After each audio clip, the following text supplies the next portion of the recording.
Okay, I'm going to break this lesson down into about 3 different sections that all deal with conversion to grayscale and hand coloring. Now, the first one we're going to do is really a mixture of both, just to show you some of the good ways and the bad ways to do these particular processes. Now, we're going to begin again in the file browser, and I want you to open up this file that's called fingernails.jpg. Just double click to open that up. And by all means, press the F key to make it go full screen so the file browser disappears in the background. And again, we're looking at this at a slightly reduced resolution of 33%. So I'm just going to press Command plus or Control plus on the PC to enlarge this up to 50%. Now you can press that shortcut another couple of times and go up to full resolution. This is a very high quality image, so you can always play around with this in the future and look at different ways to do hand coloring yourself. Now I'm just going to press Command minus twice to go back down to 50% here so we can see what we're going to do. Now, if you're doing a conversion to grayscale, the most natural function for anyone to do is obviously go to the image menu, go down and choose mode, go ahead and choose grayscale. Now, it will ask you wish to discard the color information, go ahead and click OK. You have a grayscale image. Now, you will lose a lot of information doing this, so I'm going to show you a better way to do that in just a second. However, the other downside to using this particular command is that it's destructive. You've lost any color information, so let me show you a couple of ways that you can do it non-destructively. Let's just undo that, so we go back to our RGB file. What we could then do is use our paintbrush. So come across to the tools palette for a second, select the brush tool, just the standard paintbrush tool. You can see I'm still on a 700 pixel brush, so I'm just going to use the left square bracket key on the keyboard just to reduce this down to something more manageable, maybe a couple of 100 pixels. And then make sure that my colors are set to black in the foreground, white in the background.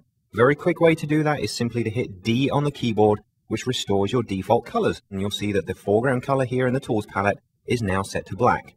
Now, if you were to obviously paint over this image at this point, all you would do is fill with solid black pixels.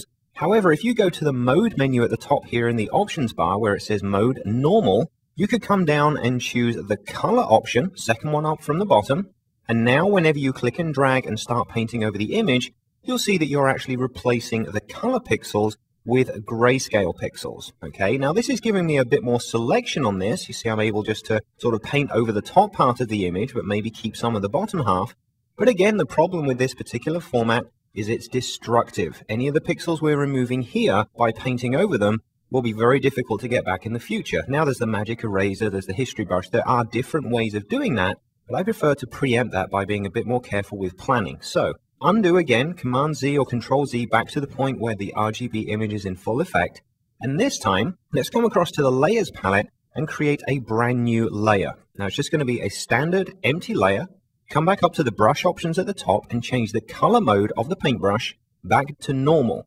This means that anything we now paint on this particular layer, don't forget we're on layer 1 over here, will paint using solid black pixels. However, if you come across to the Layers palette and where it says normal mode for the blending of the layer itself and go down and choose color, any of the black pixels that have been painted will now apply grayscale through to the layer beneath. This then gives you the flexibility to continue painting over that layer in exactly the areas that you want to be and simply remove all of the color from certain parts of that image. Okay, so I'm just roughly going along the outside here. If you find that the brush is a little too soft around the outside, by all means, just make it a little bit smaller. So maybe go down to 100 pixels and just continue painting. At any point, go ahead and hit the Tab key to remove all of the palettes, and we can just fine-tune our way around the edge here. Let's continue over the fingers. Just paint in there. Doesn't matter if we go over the fingernails, we can do that in just a second as well. And let's go over the top of all of the fingers there. Okay. So we've now removed all of the color from pretty much the entire top half of the image and just left the sofa here in the green. Let's bring all the palettes back by hitting Tab again. So like I said, everything we've done here has been done through a layer blending mode. If we turn off its visibility, our RGB image is still in effect. So this is a great non-destructive way to apply grayscale to your RGB image.